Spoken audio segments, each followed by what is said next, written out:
कमर सीधी, चित्त शांत, आंखें कोमलता से बंद, गहरा श्वास।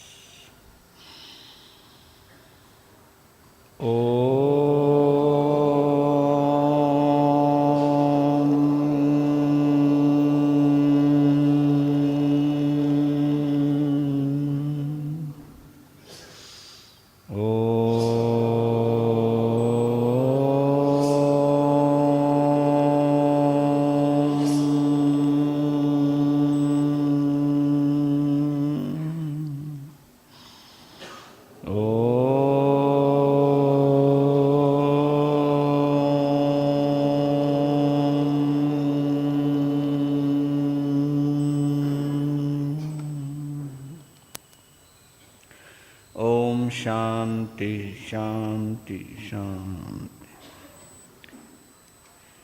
श्रीमद् उत्तराध्ययन सूत्र में प्रवेश करें। उससे पूर्व समस्त आगमों के जो उद्गाता हैं,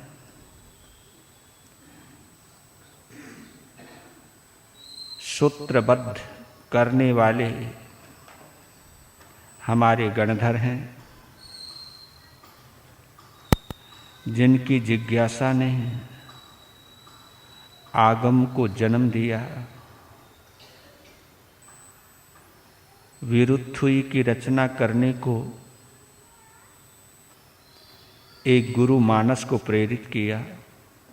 ऐसे अनंत उपकारी जम्बू स्वामी को भावपूर्वक, श्रद्धापूर्वक वंदन नमन स्मरण करते हुए उनकी महिमा में अपनी जिह्वा को जयकारों के साथ पवित्र और पावन करें। बोलिए शासनपति भगवान महावीर स्वामी की। बोलिए गणधर श्री सुधर्मा स्वामी भगवान की। बोलिए आर्य श्री जम्बू स्वामी भगवान की। पूछे सोनम सामना महनाये, आगार नोय परते आए। शेके गंत हिय धाम माओ, अनिल शमसाहु समीक आए। कहम चनानम कहम दंसनम से, शीलम कहम नाय सुयस। जाना सिनम भीखु जहाँ, आहा स्वयंभू हि जहाँ निसंतम। खेयन ऐसे कुशले महेशे, अनंत नानी अनंत दंसी। जसम सिनो चखु पहे ठियस, जाना हि धम्मम च धीं च पेहि। ओढ़म अहेयम तिर्यम दिशासु, तसाय जेठा वर्जेय पाना। सैनिच नीचे ही समीक पन्ने, दिवे धम्मम समयम उदाहु। शेषौ वदंसि अभिभूयनानि, निरामगंधे धीमं ठियपा। अनुतरे सौ जगन्त वेजम, गंथा अतीते अभय अनावु। से भूय अनिके चारे ओहंतरे धीरे अनंत चखु अनुतरम तपै सूर्य वैरूय निंदे वितमं पगासे अनुतरम धम्ममीनं नेया मुनिका सब आसुपन्ने इंदेव महानुभावे सहसनेता दिविनं विशिष्टे से पन्नया अक्षय सागरे वा महोदहिवा विअनंत पारि अनाइलेवा एकसाई मुके सके वदेवा हि वै जुईमं से वीर्येनं परिपुण्य वीर्ये सुदंसनेवा नग सौवसेठे सुरालवासी मुदा गरे से वीराय नेग गुणो वेय स्वयं सहसान उजोय तिकंडगे पंडग विजयन्ते से जोयने नव नवई सहसे उद्धूषितो हेट सहस मेघम उठे न भेचे थई भूमि वठिए जम सूर्या अनु परिवर्तयन्ति से हेम बहुनंदने ये जंसी रई वेदयन्ति महिंदा से पवै सद्द महत्पगासे विरायै कंचन मटवन्ने अनु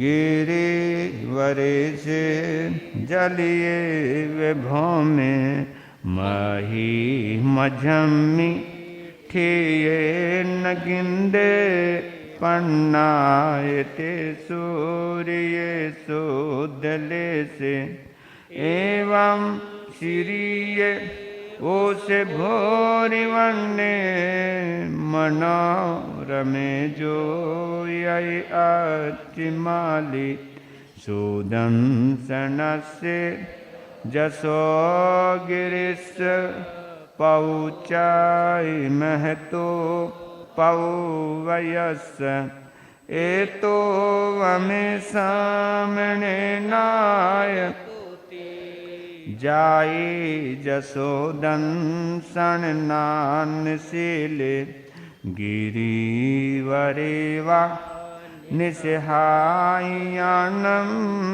रूये वसेटे वलियायानं तावो वमेसे जग भोय पन्ने मुनि न मध्य तमुदाहुपन्ने अनुतरम धम्म मोयिरयिता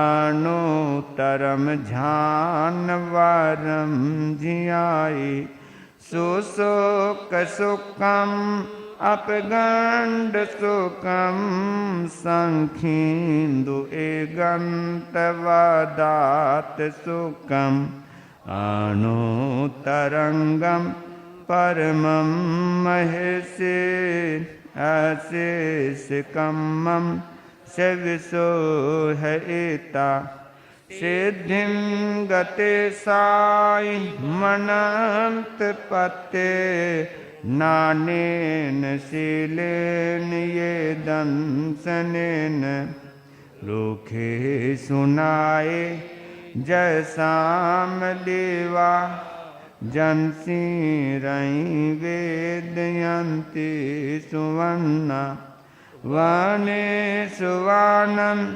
दनमाउ नानेन शीलेन ये भूय पन्ने धनियम वसदान अणोतरेव चंदो वितारान महानुभावे गंधे सुवाचंदन माओ एवं मुनीनम अपड़िन्न माहु जहा स्वयंभू उदहीन सेटे नागे सुवाधार निंदमाहु सेठे खोदैवा रसवे जियन्ते तवो वहाने मुनिवे जियन्ते अतिसु एरा वनमाहुनाये सिहो मियानम सलिलान गंगा पाखी सुवागा रुलेवे नुदेवे निवानवादी निहनाय पोते जो हे सुनाए जहवीस सने पुपे सुवाजह अरविंद माहु खातीन जहदंत वाके इसेन सेठे तहवाध्य माने दानान सेठम अभयपयानम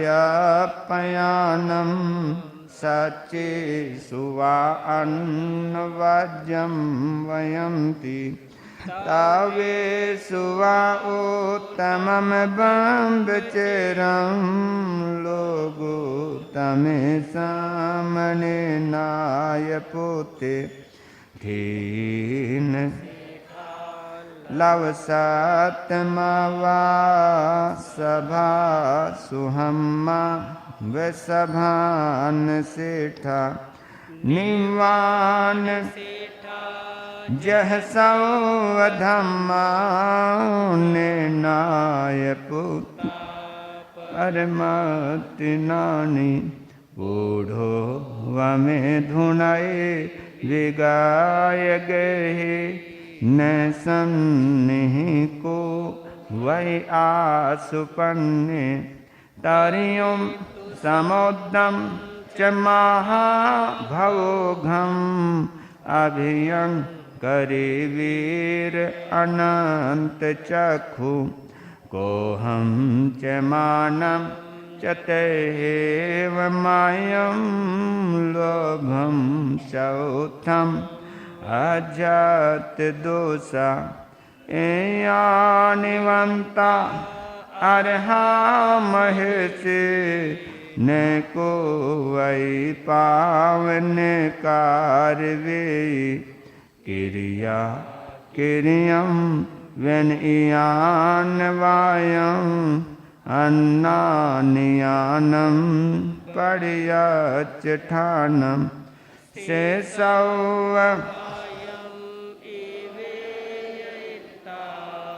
उवाठिये संजम दीहरायम सेवारिया इथि सराय भते ओवहानवम दुख खयाठियाय लोगम विदिता आरम परम च सवं पभुवारिये सववारम सोचाय धम्मम अरिहंत भाष्यं समाह्यम आठ पदो वसुद्धम तम साध्यहाना ये जना अनाओ इंदेव देवा हेवागमी संति इंदेव देवा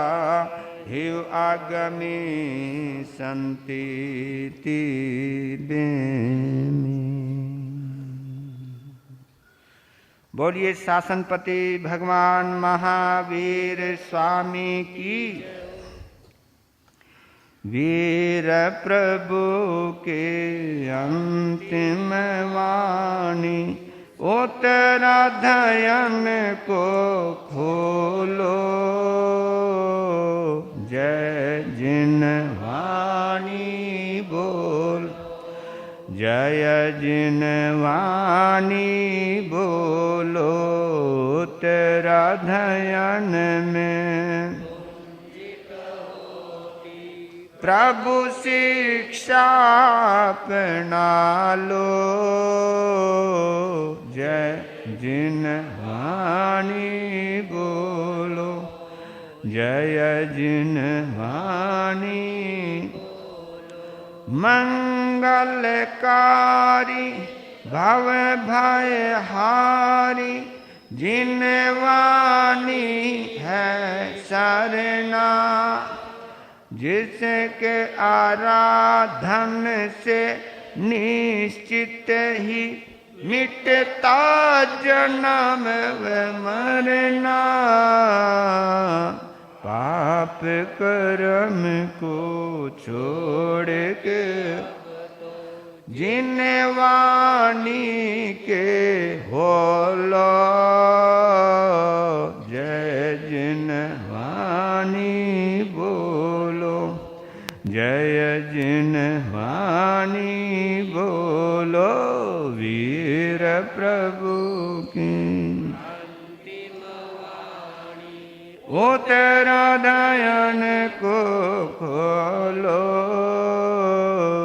जय जिन वाणी बोलो, जय जिन। जिन वाणी का हर अक्षर ही अक्षय आनंद दाता। शब्द शब्द में सत्य धर्म का संदेश मिल जाता। हर वाक्यों में वैराग्य की गूंज हृदय में ढालो।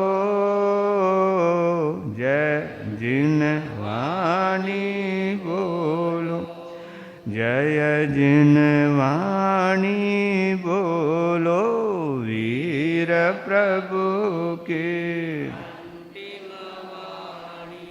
उत्तराधयन को खोलो।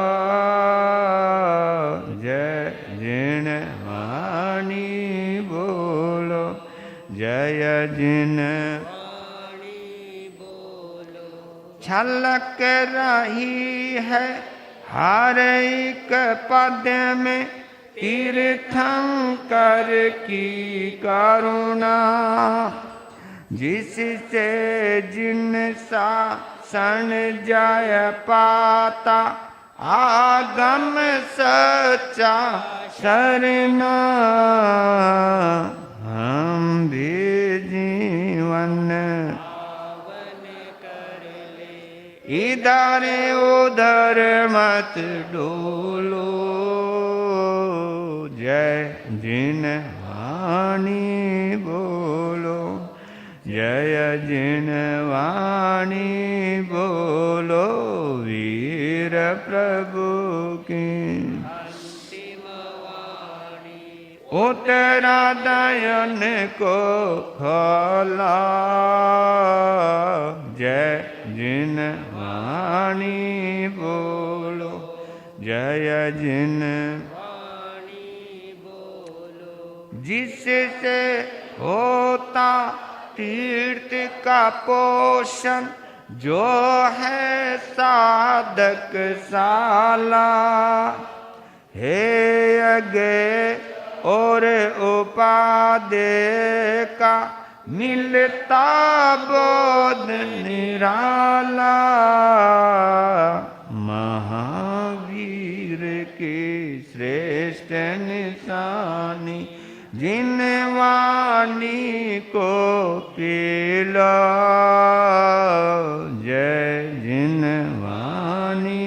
बोलो, जय जिनवानी बोलो, वीर प्रभु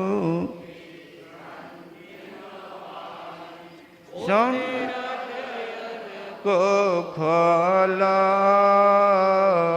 जय जिनवानी बोलो, जय जिनवानी बोलो, तेरा धयन में प्रभु शिक्षा अपना लो, जय जिनवानी बोलो, जय जिनवानी बोलो। बोलिए श्रीमद् उत्तराधयन सूत्र भगवान की, बोलिए श्रुतदेव भगवान की।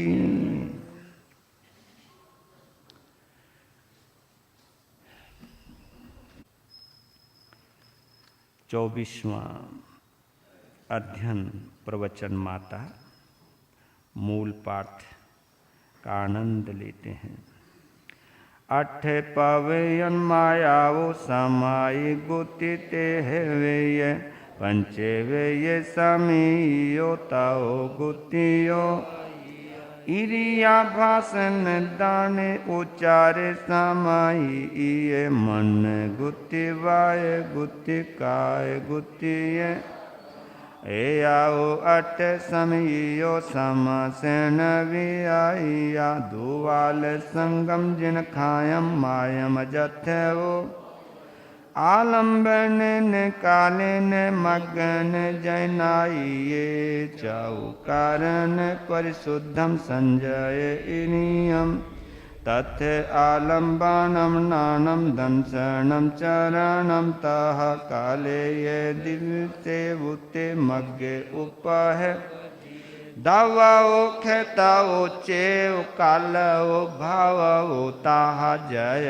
नचाओ विहावुता तम कीर्तियाओ सुन, दवाओ चक्षु सपेह जुग मितम च, काल वो जावरी जाऊव उतय, इंदियत विवजिता सज्जायम चेव पंचहा, तमुति तपु पुकारे अव उते इरियम रिये, कोहे माने ये लोभे ये उव उतया, हसे भय मोह रिये विगहसु, ए आई अट टानाई परिवजतु संजय, सवजमियम काले भाषम भाषज, गावे सनाय गण ये परिभोग सनाय जा, आहारो वाहि से जाए अयतिनी, उग्गमुपायनम पड़ में बीए सोहेज शरणम, परिभोयम चौकम विसोहेज जयम, ओहो वाहो वागहियम भंडगम दुविहम, मुनि गिणहंतो निखिवंतो ये पाऊजे जइमम, चक्षु सपाड़ी लेहि तापम जय जय जय, आई निखवे जावा दुहवो विषमय, उच्चारम पासे वनखिलम सिंहान जलियम, आहारम उवाहि देहुम अन्नम वाहि, अनावाय मसम लोए, अनावाय चिव होइसन लोए, आय वाय मस लोए आवाय चेस, अनावाय यमस लोए परसनु वघाय, समय अझुसिरे यावि अचिरकाल, विथिन दूर मोगाड नासन बिल वजिय, तस पान बिय रय उच्चारायिनी, ए आओ पंच समीयो समासेन, ए तो ये ताओ गुतियो वोच्छामि आनो, सच्चा ते हो मोसाये सच्चा मोसा ते है वे ये चाहोती असत मोचा मन गुति, समारंभ समारंभे आरंभे येते वे मानं पवतमानं तु नियते जे सच्चा ते मोसाए सच्चा मोसा ते वे चाउति असत मोसा वाय गुति समारंभ समारंभे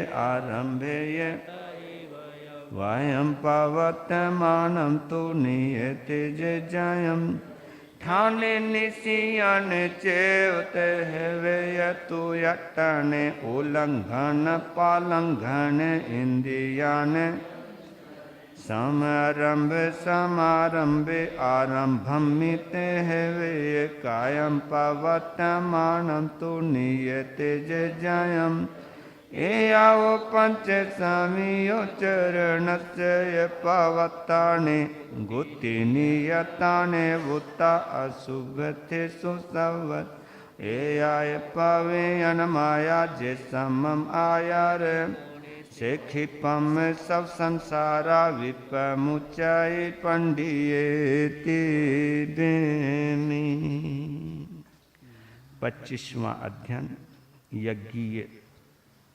महान कुल शंभुओ आसी विपो महायसो जायाई जम जन्नमी जय घोषति इंद्रियगम निगाहि मग्ग गामी महामुनि गामानुगाम म्रियन्ते पतो वानारसिं वानारसिये वाया उज्जानमी हासुये से जे संतारे तथवास तेने वे काले न पूरी तत्मान विजय घोषेति नामे नम जन्म जयाई से तथ्य अनगारे मासन खमन पारण विजय घोष जन्मी भिक्षा सठा उवट सामोवटनियम तय संतम जाए गोपड़ी से हाय नाहुदाहामि ते भिक्खुम भिक्खु जायाहि जय व्यय वियो विपाजन्नठाय जय दिया जोई संग वियो जय जय धम्मान जैसा मत्ता सामो दत्तम परम अपान में वे ते सिम अनमीनम देयम भो भिक्षु सव कामियम सोए तत् परिसिद्धो जाय गण न विरूठो न वितुठो उत्तमठ अन्नटम पाने हे वाना विनिवाहनाए वाते सिम विमोनटाए इमं वायन न विजानासि वै मूयं न विजन्नान जम्मूहं न कतान मूहं जंचे जंचे धम्मान जैसा मत्ता समुदत्तम परम पाने में वे नते तुम वियानासि जानासि तस्खेव पामोखम च अचयंतो ताहि दियो से परिसो पंजलि हों पुछाई तम वेयानम चे मोहम बूहि बूहि जन्नानम जम्मूहम न कथान मोहम बूहि बूहि धम्मान वा जय मता सामोधत्तम परम अपान में वे एयम में संसायम सवम साहु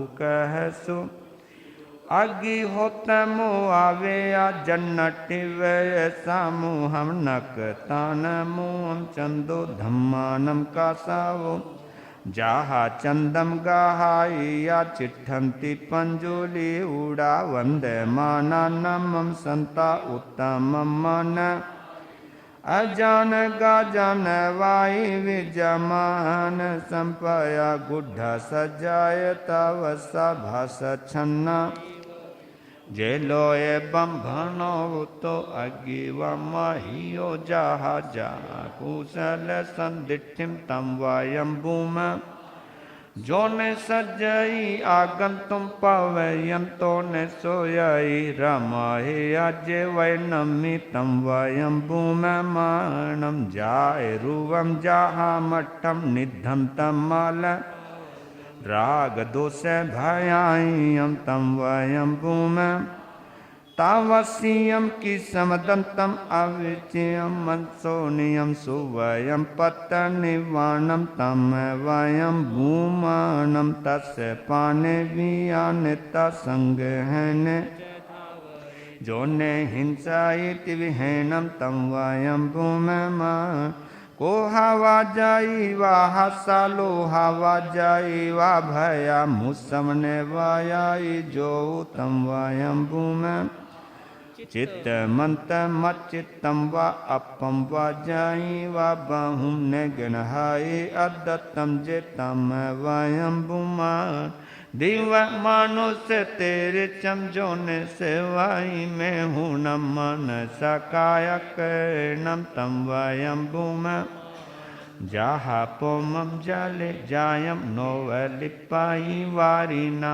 एवं अलितो कामे ही तम वयम भूम एलोलुयम महाजीवियन गारम किंचनम असम सतम गेहथे सुतम वयम भूम जहि तापुव संजोगम नाई संगे ये बंधवे जोने सजाई हिम तम वयम भूम पशु बंदा सव वेया जठम चे पावे कमुना नतम तायंती दुशीलम कम्माणी बलवंती है नवी मुंडे ये न समनो न ओंकारण बंभनो न मुनिरन वासे नम कुश चिरण समयाए समनो होए बंभे चेरण बंभनो नाने यमुनि होए तवन होए कमुना बमुनो होए कमुना होए खातियो वाई सो कमुना होए सुदो हवाई ए पाओ करे बुद्ध जेम होए सिनाय सब कम विनि मुक्कम तम वयम भूम एवं गुण समाहुता जे भवन्ति दि उत्तमा ते समत्ता समुद्धतुम परम अपान एवं तो संसाय छिन्ने विजय घोषे मान समुदाय तयम तुम जय घोषम तुठे ये विजय घोषे इन मुदाहु का अंजलि महानत जा भूयम सुठू में तुभे जया जन्नानम तुभे व्यया वियो वियो जोई संग वियो तुभे तुभे धम्मान तुभे सम्मता उद्धतुम परम अपान में वय तमुनुग्रहम करहम भिक्षण भिक्षु न कज्जमज भिक्षण क्षिपम निखम सुदिया महाभमी हिस भयावटे घोर संसार ओ वैले वो होई भोगेशु ए भोगी नौवाले पाई भोगी भमाई संसार ए भोगी विपा उल्लो सुको ये दो छूडा गोल या मटे या माया दोविया वाड़ी या कुड्डे जो उल्लो सो तत लग गई एवं लगंती दुमुहा जे नरका में लालसा वीरताऊन लगंती एवं से वे जाए घोष से अंतिय अनगार निखंतो धम्मम सोचा खावी तापुव कमाई संजमेन तावेन जाय घोषा विजय घोषा सिद्धिम पता अनुतरम तिबेमि आग में दिविहे पन्नति तंजहा सुत्तागमे अत्थागमे तदुभयागमे ये हवा श्री ज्ञान के विषय जे कोई अतिचार लाग्या होए ते में आलो जम्बा इधम बच्चा मेलियम हिनक्षरम अचक्षरम पयहीनम विनयहीनम जोगहीनम घोषहीनम सुठो दिनम दुठो परिचियम हे काले कौ सज्जाओ कालीन कौ सज्जाओ सज्जायम ने सज्जायम सज्जायम असज्जायम तस्मिच्छामि दुक्कडम तस्मिच्छामि दुक्कडम तस्मिच्छामि।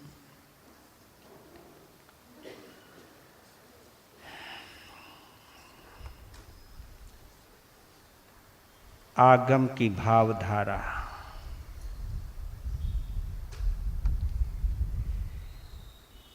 इस नश्वर संसार में एकमात्र सहारा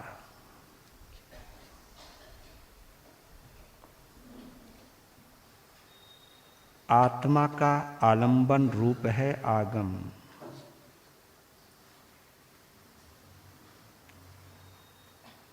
आगम के सहारे हम आत्मा को जानते भी हैं,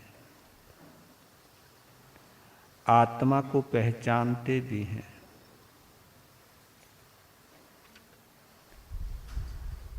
आगम में बताया हुआ जो रास्ता है उसी विधि और विधान से, आगम के संविधान से हम अपनी आत्मा को कर्म चक्र से मुक्त कर सकते हैं, क्योंकि इस आगम में उनकी वाणी है जिन्होंने अपनी आत्मा को कर्म चक्र से मुक्त किया, कर्मों के बंधन से मुक्त किया,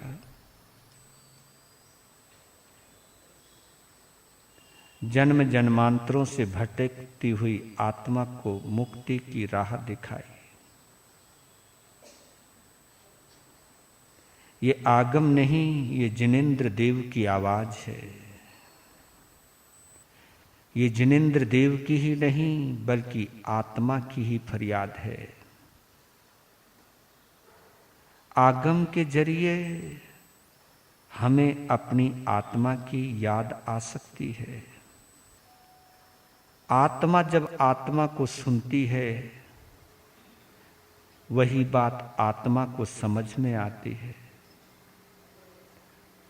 उसी तरह जिस तरह मन की बातें, दुनिया की बातें मन को समझ में आती है, उसी प्रकार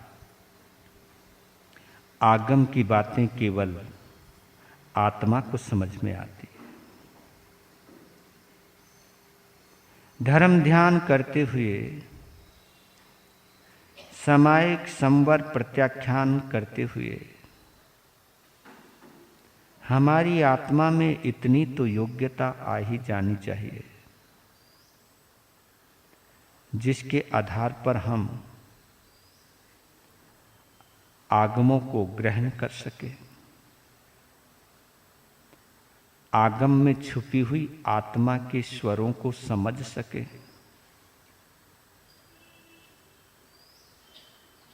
जिनवाणी का पान करते हुए प्रभु की वाणी का अनुभव कर सके। और जो भी ये अनुभव करता है वह वास्तव में सौभाग्यशाली है। आप लोग उन सौभाग्यशालियों में हो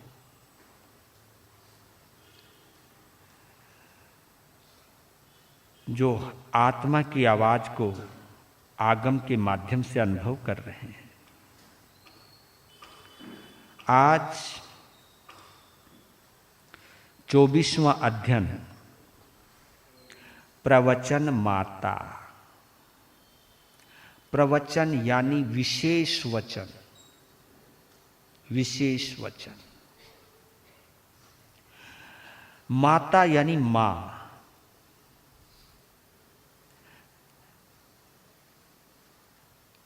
मां ही जानती है बच्चे को किस तरह संभालना है। मां जब एक बच्चे को जन्म देती है, जब तक वो खाने कमाने लायक, पीने लायक नहीं होता, तब तक वो अपना ही जिस्म में बना हुआ आहार उसे प्रस्तुत करती है।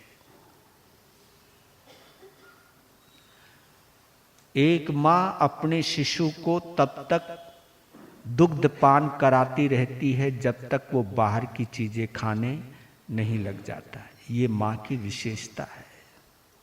इसलिए माँ को जन्मदाता ही नहीं बल्कि जीवन दाता भी कहते हैं।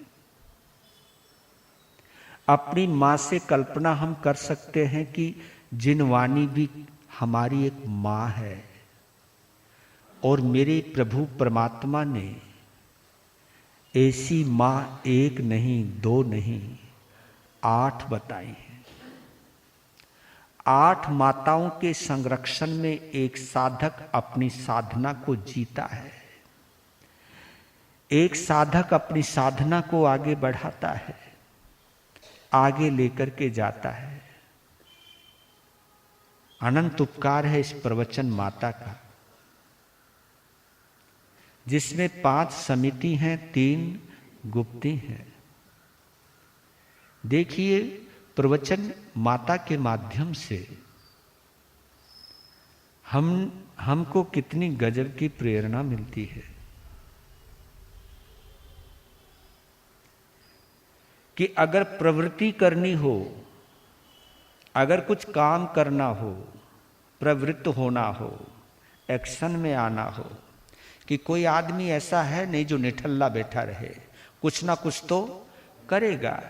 अगर प्रवृत्ति भी करनी है तो सम्यक प्रवृत्ति करनी है।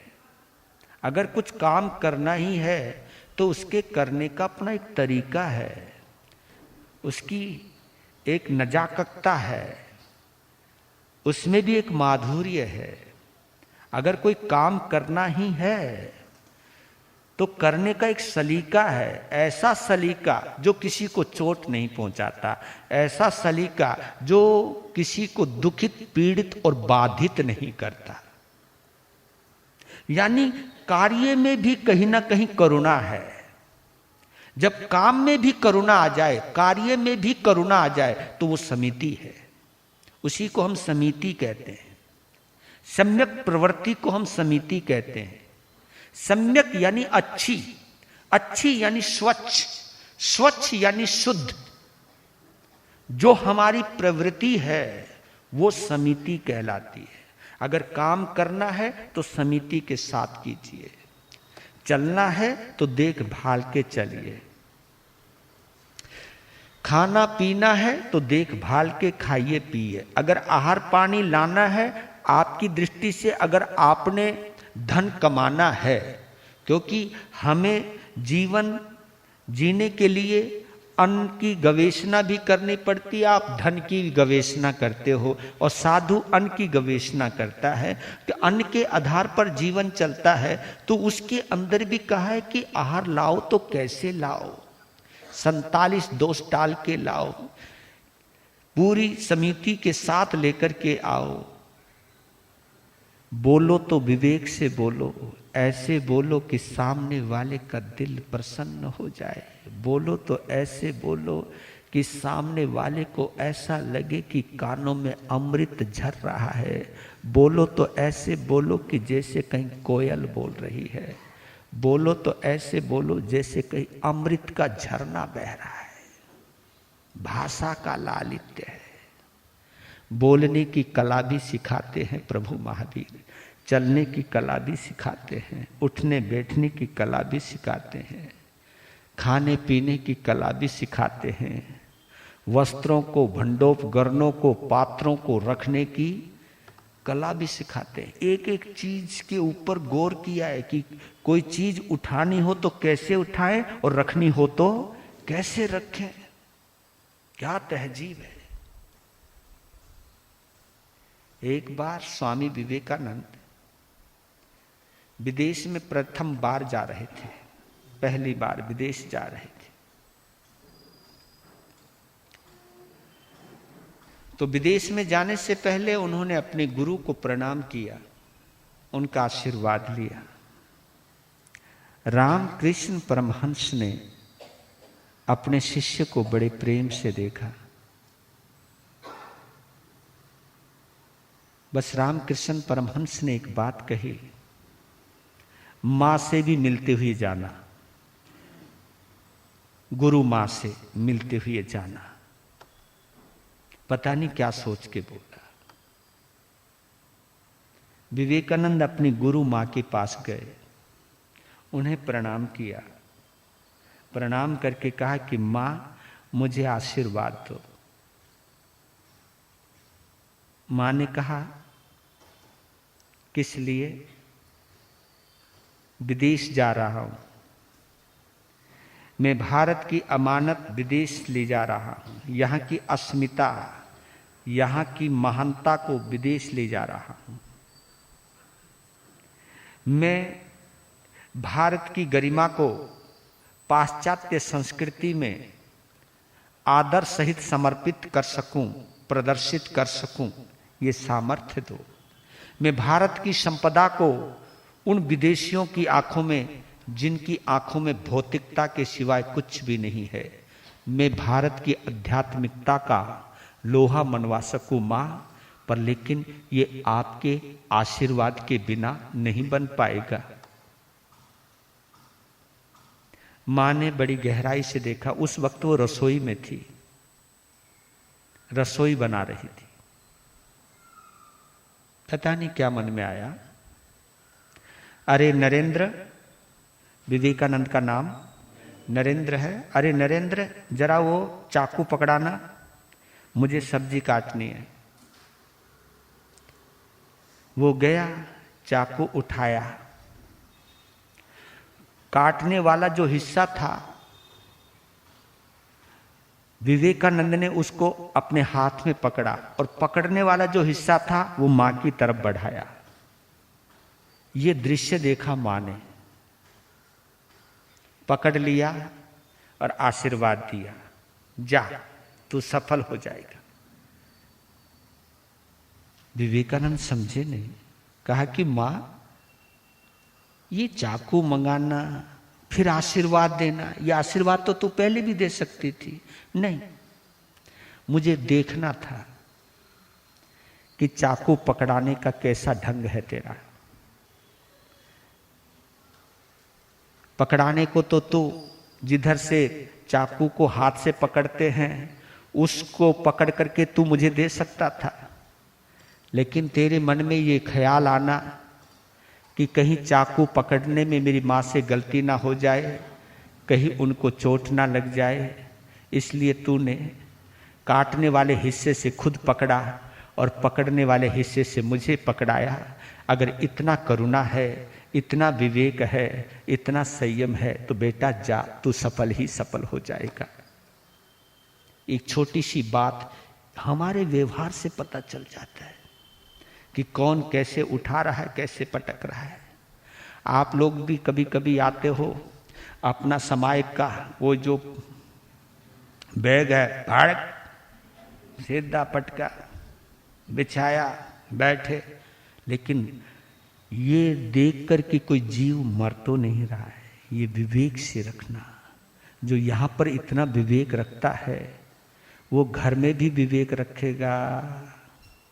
ऐसा मत करना कि यहाँ तो तुम पूछ पूछ के पूंजनी से हला हिला करके तो समाई करो, और घर में तेरी औकात क्या है, तू है किस घर के। वहाँ ऐसे शब्दों का अगर इस्तेमाल करो तो ये भाषा समिति, ये यानी आप देखिए, समिति यानी सम्यक प्रवृत्ति, और अशुभ से निवृत्ति यानी गुप्ति। अशुभ से निवृत्त होना, इसको क्या कहते हैं? गुप्ति कहते हैं। अशुभ को छोड़ देना, पूरी तरह निवृत्त हो जाना, ये गुप्ति कहलाती है।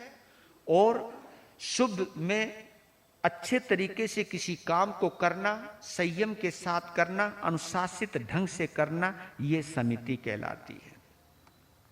इसलिए कहते हैं कि एक बार एक आचार्य के पास एक शिष्य आया, उन्हें वंदन किया। उसकी एक जिज्ञासा है, आचार्य के समक्ष बोला कि धर्म क्या है। एक क्वेश्चन है, धर्म क्या है। इस श्लोक के अंदर क्वेश्चन और आंसर दोनों ही है। बड़ा सुंदर 2 पंक्तियां हैं, अच्छी लगी आपको सुना रहा हूं। सत्यम धर्मस्य किम नाम जिज्ञासितमिदं मम जिज्ञासितं मम अशुभेन शुभस्यायं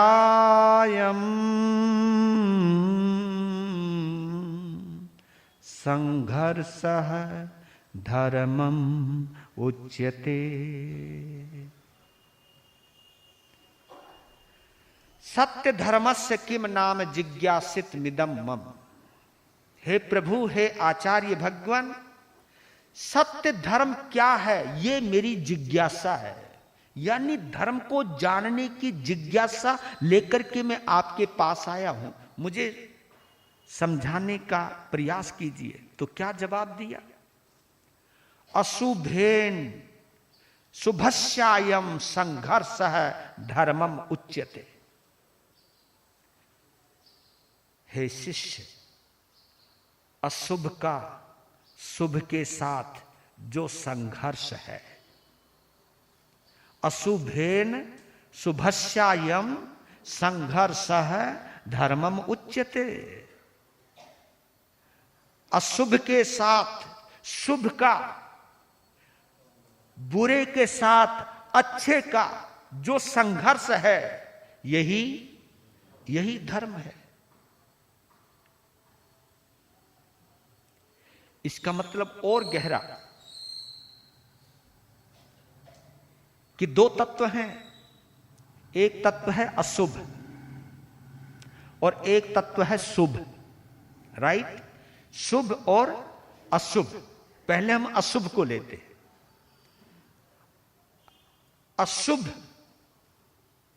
का अस्तित्व तो है, पर वो शाश्वत नहीं है। अशुभ शाश्वत नहीं है। ये हमें पहले विश्वास जमा लेना चाहिए कि जो गलत है उसे हम पहले गलत मानना सीख जाएं। जो अशुभ है उसे हम अशुभ माने, जो बुरा है उसे हम बुरा माने। पहली कंडीशन है, बुराई से दूर होने की पहली कंडीशन है कम से कम बुराई को बुराई तो माने, अशुभ को अशुभ तो माने हम। क्योंकि जब तक हम अशुभ को अशुभ नहीं मानेंगे तब तक हम शुभ की यात्रा कर ही नहीं सकते। पहले गलत को गलत तो मानना सीखिए, तभी तो हम अच्छे की तरफ जाएंगे, तभी हम अच्छाई की तरफ जाएंगे। तो पहला ये स्वीकार होना चाहिए कि ये चीज गलत है, कसाय अशुभ है, विषय अशुभ है, राग द्वेष अशुभ है, 18 पाप अशुभ है। ये मेरी आत्मा के लिए शुभ नहीं है। अशुभ जो है संसार को बढ़ाने वाले हैं, अशुभ जो है जन्म मरण बढ़ाने वाले हैं। ये हमें पहले विश्वास करना चाहिए कि अशुभ को अशुभ मानना। दूसरी बात, अशुभ को शाश्वत नहीं मानना। अशुभ को शाश्वत नहीं मानना। आप लोग कहते हैं ना बुराई तो हमेशा रहने वाली है। नहीं नहीं नहीं नहीं नहीं, रहने वाली होगी लेकिन तुम्हारे लिए नहीं है। जो बुराई से बचना चाहता है, बुराई उसके लिए शाश्वत नहीं हो सकती। हाँ, जो बुराई में जीना चाहता है उसके लिए शाश्वत हो सकती है, लेकिन जो बुराई से बचना चाहता है, बुराई से हटना चाहता है, उसके लिए बुराई शाश्वत नहीं है। क्यों नहीं है? क्योंकि वो बुराई मानता है। पहले उसने स्वीकार कर लिया कि अशुभ अशुभ है, और जब हम अशुभ को अशुभ मान लेते हैं, एक संकल्प और पैदा होता है कि ये शाश्वत नहीं है, ये हमेशा रहने वाला नहीं है। क्यों नहीं है? क्योंकि मैं अगर अपने पर आ जाऊं तो मैं अशुभ को निरस्त ही नहीं, मैं परास्त भी कर सकता हूं। अशुभ को मैं निरस्त ही नहीं बल्कि परास्त भी कर सकता हूं, बुराई को हरा सकता हूं। इतना सामर्थ्य मेरे अंदर है, और इस सामर्थ्य को जो याद रखता है वही अशुभ के साथ संघर्ष कर सकता है। बुराई के साथ लड़ाई लड़ सकता है, वही आत्मार्थी बुराई के साथ लड़ाई लड़ सकता है, जिससे ये विश्वास है कि बुराई बुराई है, वो शाश्वत नहीं है और इसे मैं हरा सकता हूं, इसे मैं हटा सकता हूं, इसको मैं दूर कर सकता हूं। ये संकल्प जब है तो वहां से संघर्ष पैदा होता है और इसी संघर्ष का नाम है धर्म। इसी को तो धर्म कहते हैं। तभी तो मैं आप लोगों को कहता हूं कि धर्म स्थान में आकर के समायिक करना ही जरूरी नहीं है। धर्म स्थान धर्म करने के लिए नहीं बना है। हाँ, ये जरूर बतला देता हूं आपको, ये मैंने पहले भी बोला था, याद होगा। धर्म स्थान धर्म करने के लिए नहीं बना है, पाप से निवृत्त होने के लिए बना है। पहले हमारा संकल्प होना चाहिए कि धर्म स्थान में जाऊंगा तो पाप से निवृत्त होऊंगा। धर्म करने पे जोर नहीं रखना, बल्कि पाप से निवृत्त होने पर जोर रखना है। जो भी मेरे अंदर बुराई है, जो भी मेरे अंदर अशुभ है, उसे दूर करना है। तभी में फायदा है धर्म स्थान में जाने का, तभी फायदा है जनवाणी सुनने का, तभी फायदा है सत्संग में जाने का, कि कम से कम कोई बुराई तो छोड़ करके आऊं, कोई बुराई का त्याग करके तो आऊं। बताओ, ये धर्म स्थान बुराइयों का डस्टबिन है, डस्टबिन है ये, इसको बुरा मत समझना। ये धर्म स्थान गंदगी का डस्टबिन है। तुम अपने घरों के अंदर डस्टबिन रखते हो, लेकिन ये वो डस्टबिन है जिसके अंदर आपको अपनी गंदगी डालनी है, डालनी है। तभी आप धार्मिक कहला सकते हो। बस धार्मिक कौन? जो अशुभ से शुभ की ओर जाना चाहता है, उसको हम क्या कहते हैं? धार्मिक। जो धार्मिक वो जो पाप को छोड़कर धर्म की ओर बढ़ना चाहता है, वो भी दिल से, हाँ, ऊपर से नहीं, वो भी मन वचन काया से। Very good. कई लोग कहते हैं व्हाट इज द लाइफ, जिंदगी क्या है। कई लोग कहते हैं कि महाराज ये कौन सा धर्म है, बस ढंग से बोलो, ढंग से बैठो, ढंग से खाओ, ढंग से पियो, ढंग से रखो। ये कोई धर्म है क्या? इतना आसान है क्या धर्म? इन्हीं के अंदर रह गया धर्म। लेकिन हाँ है।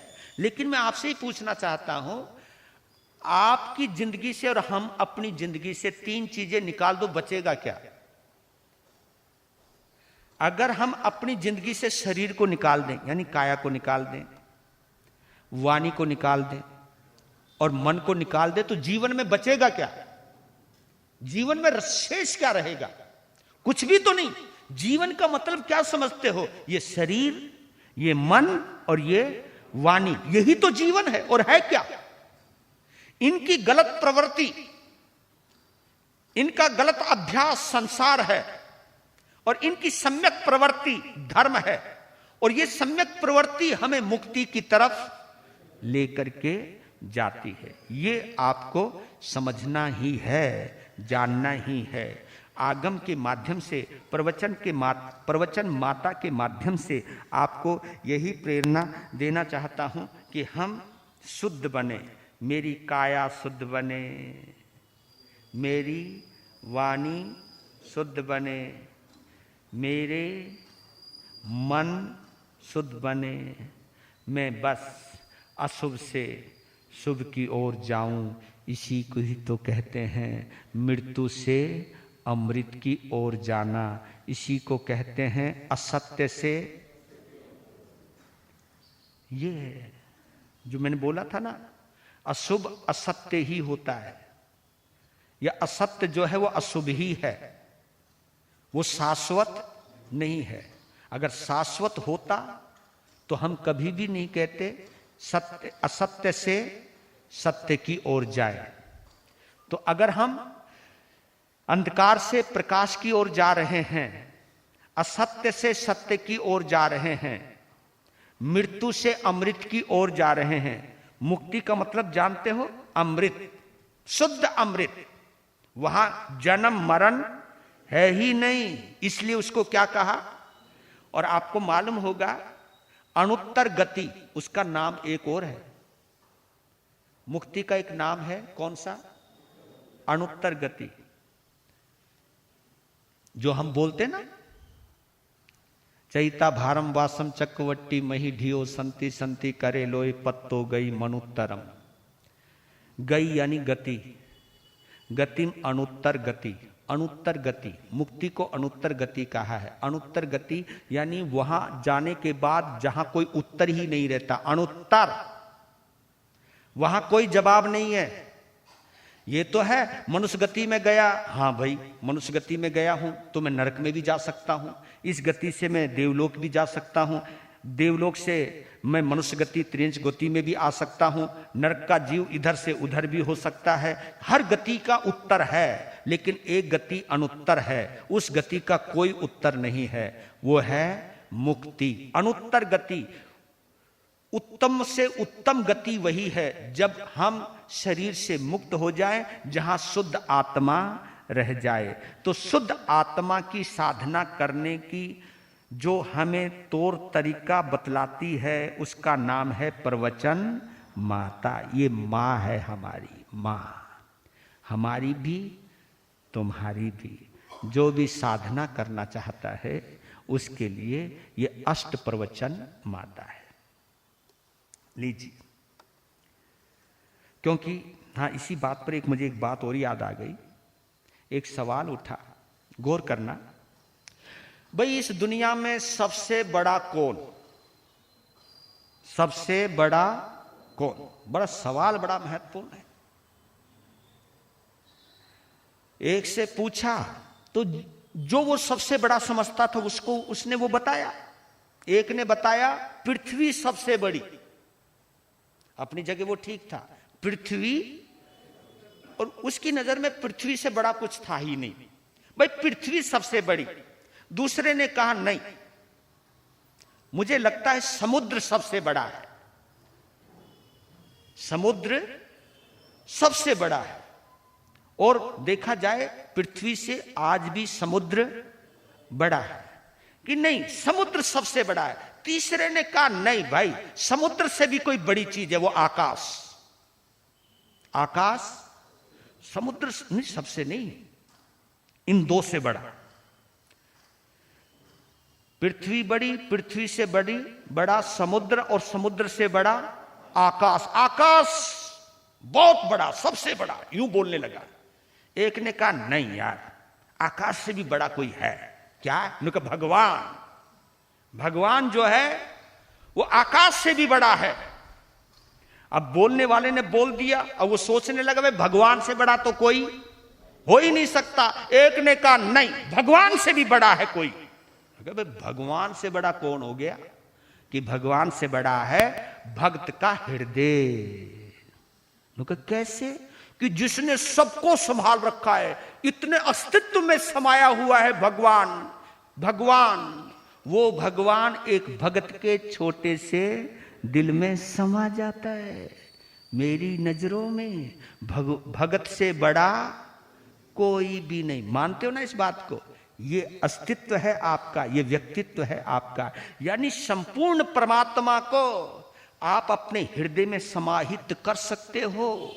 आपके अंदर ही अरिहंत है, आपके अंदर ही सिद्ध परमात्मा है, आपके अंदर ही तो है सब मामला। खेल अंदर है। अगर अंदर नहीं होते तो हम भी कभी अरिहंत बन ही नहीं सकते थे। अंदर बसने वाले अरिहंत ने ही हमको अरिहंत बनने की प्रेरणा दी है। लेकिन अरिहंत बनने से पहले अरिहंत को समाना पड़ता है, अरिहंत को समझना पड़ता है, अरिहंत को अंदर बसाना पड़ता है। उनकी राग द्वेष से निवृत्त होने वाली जो प्रवृत्ति है, राग द्वेष मुक्त जो जीवन है, उस जीवन को हमें ग्रहण करना पड़ता है, उनके प्रति हमें अनुमोदना करनी पड़ती है। तब जाकर के हम अरिहंत मार्गी बन पाते हैं, तभी जाकर के हैं हम अरिहंत की साधना कर सकते हैं मेरे भाइयों। तो इसलिए कहना चाहता हूं, ये जो आपका छोटा सा कलेवर है ना, ये छोटा सा शरीर है, ये छोटा नहीं है। इसी के अंदर तीनों लोग, हाँ, तीनों लोग समाये हुए हैं। ये जो आप बीच में देखते हो ना परस्परोग्र जीवा नाम, ये सब तीनों लोग यही है। हाँ, हमारो ये देवलोक है, हाँ, ये खोपड़ी है देवलोक है ना। नीचे मत यहां से लेके यहां तक देवलोक है, पेट के पास पहुंचोगे तो ये मनुष्य लोक है। हाँ, और आपकी टंगड़ियां जो है ना, ये नरक लोक है। या तीनों लोक तो तुम लिए फिर रहे हो। वैसे तुम त्रिलोकीनाथ हो, बस एक ही तो काम करना है आपको। कौन सा? मुक्ति क्या है? क्योंकि ये तो देवलोक है ना। अब इसके ऊपर क्या है? इसके ऊपर मुक्ति है। और आप तभी मुक्ति में जा सकते हो जब ये खोपड़ी संतुलित हो, हृदय में भक्ति हो, पेट में तपस्या हो, साधना हो, और पांव में संयम हो। बस मुक्ति की तरफ चल पड़े। यानी हम जब इस खोपड़ी से ऊपर उठ जाते हैं तो समझो हम मुक्ति की तरफ बढ़ चले। और जब तक खोपड़ी में रहोगे, सच कहता हूं, चाहे तुम हो चाहे मैं हूं, इसी दुनिया में पड़े रहेंगे। इसी दुनिया में पड़े रहेंगे। कब तक? जब तक यहीं से तुम सुखी भी होते हो, यहीं से हम दुखी भी होते हैं। लेकिन आनंद हमें कब आएगा? जब हम सुख दुख के पार हो जाएंगे। वहां मुक्ति है, वहां सच्चिदानंद है। ये प्रवचन माता हमें यही बतलाती है। लीजिए 25वां अध्ययन, यज्ञीय। यज्ञ की परिभाषा और ब्राह्मण की परिभाषा भगवान महावीर ने इस अध्ययन के माध्यम से दो भाइयों के बीच की जीवनी को लेते हुए की है। और संयोग से दोनों ही भाई ब्राह्मण हैं, विजय घोष और जय घोष। ये दो भाई हैं और दोनों ही ब्राह्मण हैं।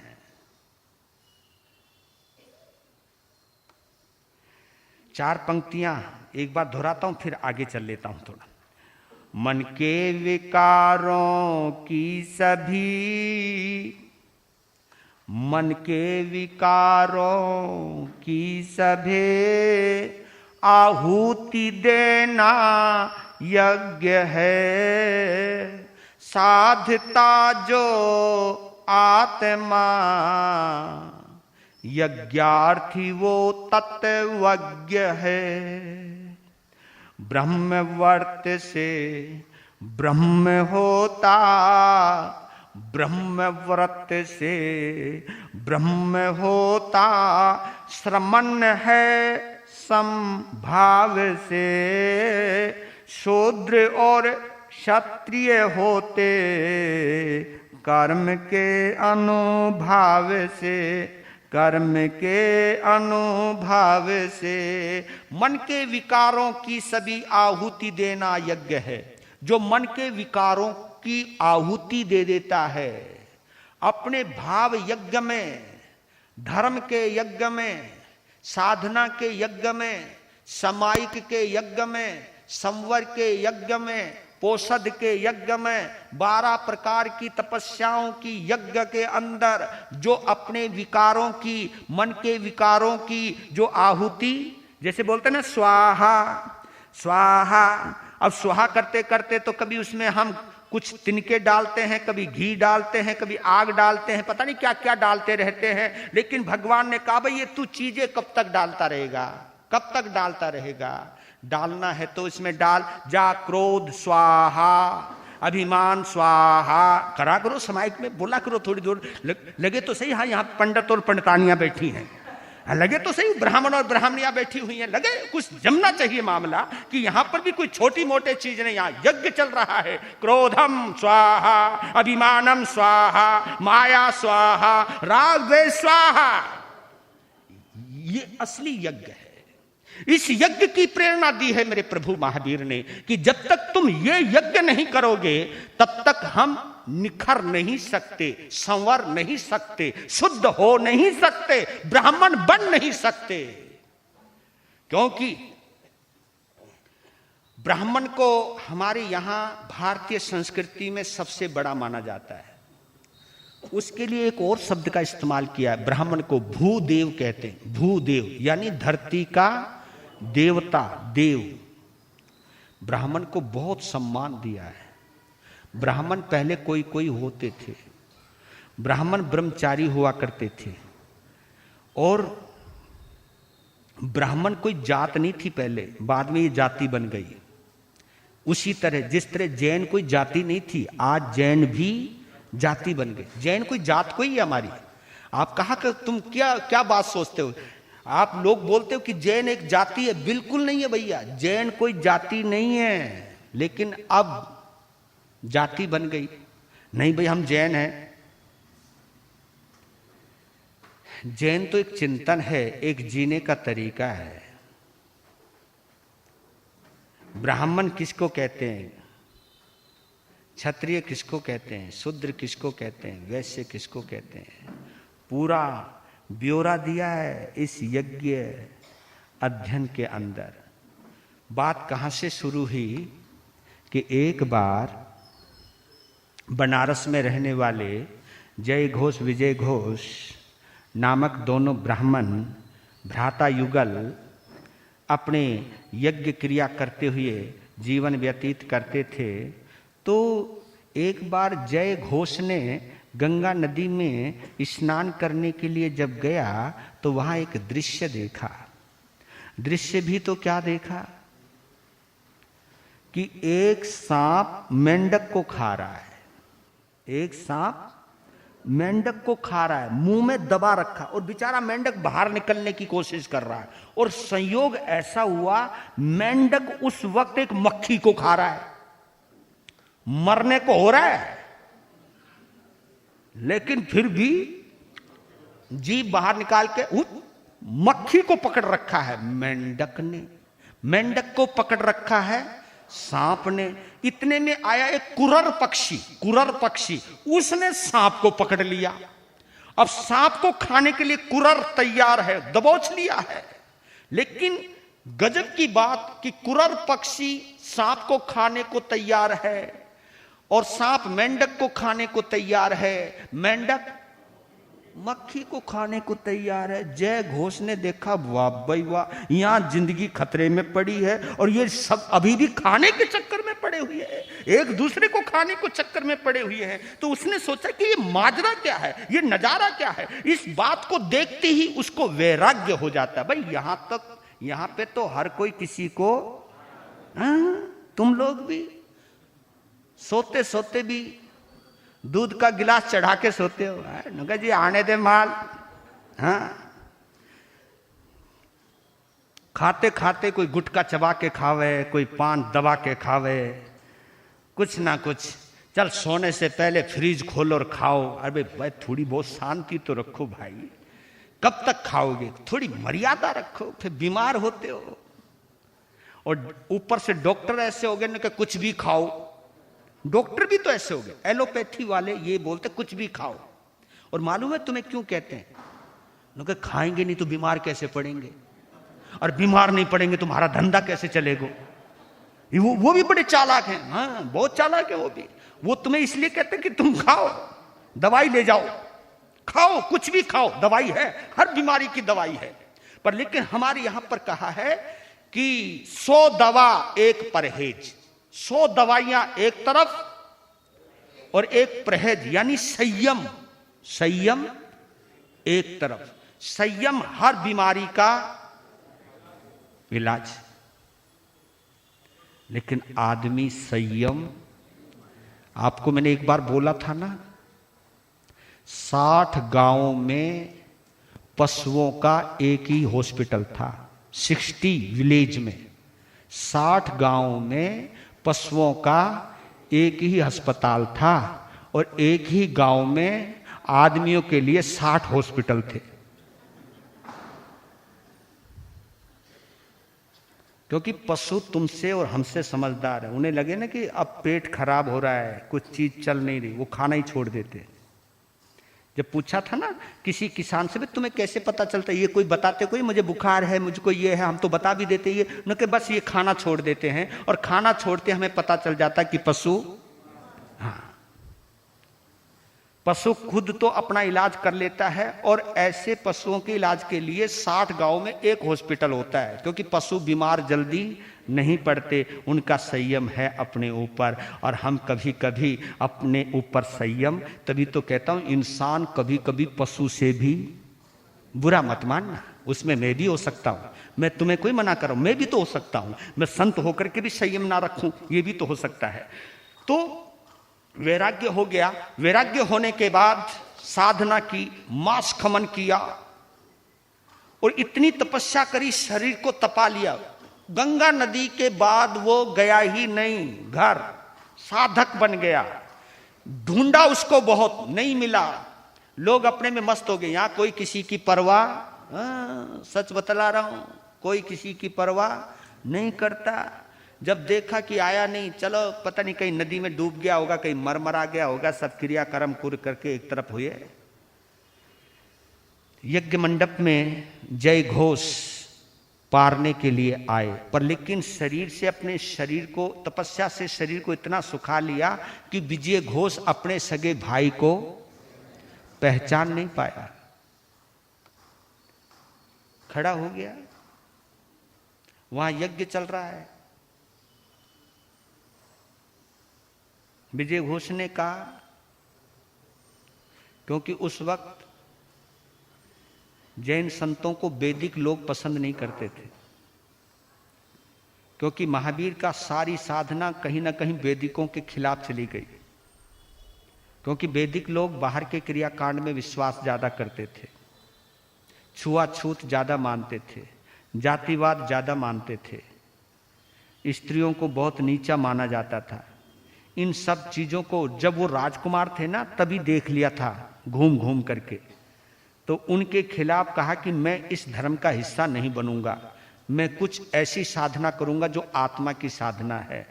तो आत्मा की साधना करी उन्होंने। नहीं तो भगवान महावीर का जन्म भी तो वैदिक परंपरा में ही हुआ होगा, पर लेकिन आप ये समझ करके चलें कि उन्होंने आत्मा की चिंतन किया, क्योंकि कुछ कुरीतियां थी ब्राह्मणवाद की। उन्होंने अपने पिता को कही, राजा सिद्धार्थ को, कि तुम ये क्यों नहीं जुल्म बंद करवा देते। तब उनके पिता ने कहा था, मैं मजबूर हूं, इन लोगों का प्रभुत्व है, मुझे इन्हीं के अनुसार चलना पड़ता। ये स्वयं राजा सिद्धार्थ ने कहा था, तब कहा था कि मेरे पिता भी मजबूर है, तो मुझे इस गद्दी पर नहीं बैठना। और उन्होंने एक बात और कही थी, इस गद्दी पर तू भी बैठ जाएगा ना, तो आखिर इन्हीं के अनुसार ही तुझे चलना पड़ेगा, कि जब इनके अनुसार चलना पड़ेगा तो मुझे इस गद्दी के ऊपर बैठना ही नहीं, मैं आत्म गद्दी पर बैठूंगा, आत्मा की साधना करूंगा, वीतराग की साधना करूंगा। और वो साधना की भी उन्होंने। और जातवाद के ऊपर उन्होंने कटाक्ष किया, जातिवाद के ऊपर उन्होंने प्रहार किया, कि जहां छुआछूत है, जहां ऊंच नीच है। उन्होंने, भगवान महावीर ने कहीं पर भी ऊंच नीच को नहीं माना। लेकिन ये बीमारी अब तुम्हारे में आई है नहीं आई है, बताना सच। अरे तुम्हारे में क्या, साधु संतों में भी आ गई। साधु संत भी कहने लगे हम ऊंचे हैं, ये नीचे हैं, ये क्रियाहीन, हम क्रियावान हैं। ये ऊंच नीच तो हमारी समाज के अंदर भी आ गई है। लेकिन भगवान महावीर ने क्रिया के आधार पर, जाति के आधार पर ऊंच नीच को नहीं माना। उन्होंने इस बात को माना है, आत्मा के आधार पर चिंतन कीजिए, आत्मग्राही बनिए, आत्मानुरागी बनिए, आत्मा को सचेत करने की, सजाने का प्रयास कीजिए। यह साधना हमारे धर्म की है। तो उस वक्त कहे, तू कौन? भिक्षा नहीं, यहां पर उच्च कोटि के ब्राह्मणों को भिक्षा दी जाती है, उन्हीं का भोजन बनाया जाता है, तेरे जैसे के लोगों के यहां भोजन नहीं है। तब उन्होंने कहा, तू भोजन मत दे, भोजन मेरा कोई प्रयोजन नहीं है। लेकिन तू जानता है असली यज्ञ कौन सा होता है? तू जानता है असली ब्राह्मण कौन होता है? इन सवालों का जवाब विजय घोष नहीं दे पाया। जब विजय घोष नहीं दे पाया जवाबों का, तो जवाब कहा कि आप ही बता दीजिए। तो उन्होंने जो जो जवाब दिए कि ब्राह्मण अकिंचन जो होता है, ब्रह्मचारी जो होता है वो ब्राह्मण होता है, जो संभावी होता है वो श्रमण होता है। आपने देखा कि ब्रह्म व्रत से ब्रह्म होता, जिसने आत्मा का व्रत ले लिया हो, जिसने अपनी आत्मा को साधने का व्रत ले लिया, वो ब्राह्मण होता है। शर्मन है संभाव से, और साधु वही है जिसके अंदर समभाव है। बस खेल यहीं पर, महावीर का धर्म यही है। समभाव के बिना हम कभी भी स्वभाव में प्रवेश नहीं कर सकेंगे। अगर हमें स्वभाव में, स्वभाव यानी प्रकृति में, प्रकृति यानी नेचर में, अगर आत्मा के स्वभाव में प्रवेश करना है तो हमें सबसे पहले समभाव, और समभाव से पहले हाँ, क्योंकि समभाव आज तो मुश्किल है, लेकिन एक चीज मुश्किल नहीं है, उसका नाम है सद्भाव। सद्भाव, सद्भाव यानी अच्छे भाव, किसी के लिए अच्छे भाव रखना, कल्याण के भाव रखना, प्रेम के भाव रखना, मैत्री के भाव रखना, ये तो कोई मुश्किल नहीं है। क्योंकि बिना सद्भाव के संभाव नहीं, और बिना संभाव के स्वभाव नहीं। हम स्वभाव की साधना नहीं कर पाएंगे, ये याद रख लेना। तो जब ये व्याख्या सुनी, इतना प्रभावित हुआ विजय घोष, उसने जय घोष की शरण ग्रहण करी और जिन धर्म में दीक्षा धारण करी, और दोनों भाइयों ने वो साधना करी, अष्ट कर्मों को नष्ट करके मुक्ति के अंदर चले गए। ये कहानी इसकी है पूर्ण। वीर नाम के हीरे मोती, गुरु नाम के हीरे मोती, मैं बिखराऊं गली गली, ले लो रे कोई राम का प्यारा, शोर मचाऊं गली गली, ले लो रे कोई गुरु का प्यारा, शोर मचाऊं। दौलत के दीवानों सुन लो, एक दिन ऐसा आएगा, धन दौलत और महल खजाना यहीं पड़ा रह जाए, हो धन दौलत और महल खजाना यहीं पड़ा रह जाएगा। सुंदर काया मिट्टी बनेगी, सुंदर काया मिट्टी बनेगी, चर्चा होगी। ले